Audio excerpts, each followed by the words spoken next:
Now, when the first Rotten Tomatoes reviews came out, I knew Rotten Tomatoes shouldn't be taken as some kind of gods of film critics or something, but it still is a pretty good approximation of what the majority of critics seem to think of a production. Now, because of this, I naturally gravitated towards thinking that the film sucked.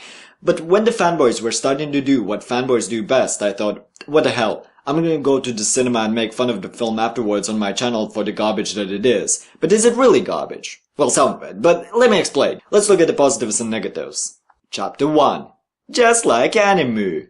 A lot of the film seemed to be very anime-inspired. The whole film felt like an omnibus of a mid-arc and a long-running mediocre show, and guess what? The stuff that they borrowed from anime is the best stuff in the film. We have a colorful, diverse cast of characters with very extreme and easy-to-pick-up characteristics. The sympathetic OP man, the sexy comic relief, the background people, a bunch of villains who all have very distinct motivations, constant flashbacks. A lot of people seem to have problems with just how many flashbacks there were, but I only had problems with one, Katana. Not only was her flashback completely jarring and took me out of the film, but also she was utterly useless to the plot. Her part could have been written out and nothing would change. The villain was a witch who showed parallel realities to the main characters where they're happy if they surrendered, and she also had a brother who had tentacles. Some of the shots were very anime-like. For example, a building where they had to break in was glowing lighter than the surroundings. I could go on, but the point is, pretty much everything good in this film I've seen done better in anime. Chapter 2. The Joker. The Joker, Mr. J as they call him for the majority of runtime. Well, how should I put this?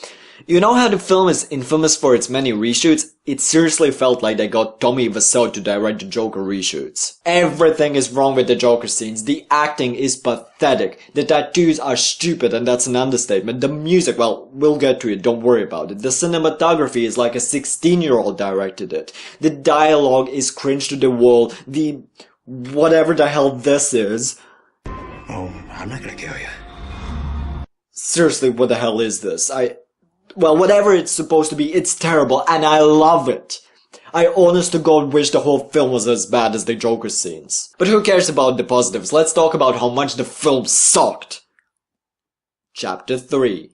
The music. The music is one of the most jarring things I've seen in my life, and I mean that. Throughout the film, they were almost constantly playing pop music, and the songs they picked aren't the worst. Some of them are even on my party list. However, they are more inappropriate than Harley Quinn's costume that actually got censored in some countries. They are constantly going from one musical number to the next, and it does not make any sense. Having an action scene, random pop song. Have a character introduction, random pop song. Just talking, random pop song.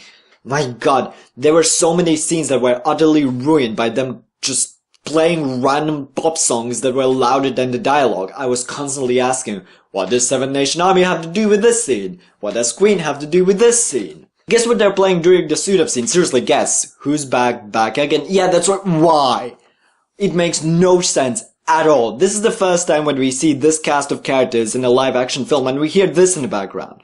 Two Trollapalooza girls go round the outside, round the outside, round the outside. How does this make any sense? This is less than random. It was almost like it was deliberately put there to be as distracting as possible. Who the hell thought this was a good idea? Chapter 4. The Conclusion. This shouldn't have been a film because it doesn't work as a film at all. The edits are obvious as all hell, there's no respect shown towards shot continuity, the pacing is all over the place, and every scene feels like its own separate entity. And just like that, with 8 words, I fixed it. Because this production is not a film. It's a bunch of scenes helplessly pushed together, which begs the question, why release it this way? It doesn't work as a film, but it could work in a miniseries format. Think about it. Every scene has a mini 3-act structure within the larger story. The characters are constantly reminding the viewer of what happened before, just like in a dozen show. Which is why the whole film felt like an omnibus of a mid-arc and a long-running mediocre anime. The film is stupid, really stupid, but I had fun while watching it. 6 out of 10. Subscribe to me, follow me on Twitter, thanks.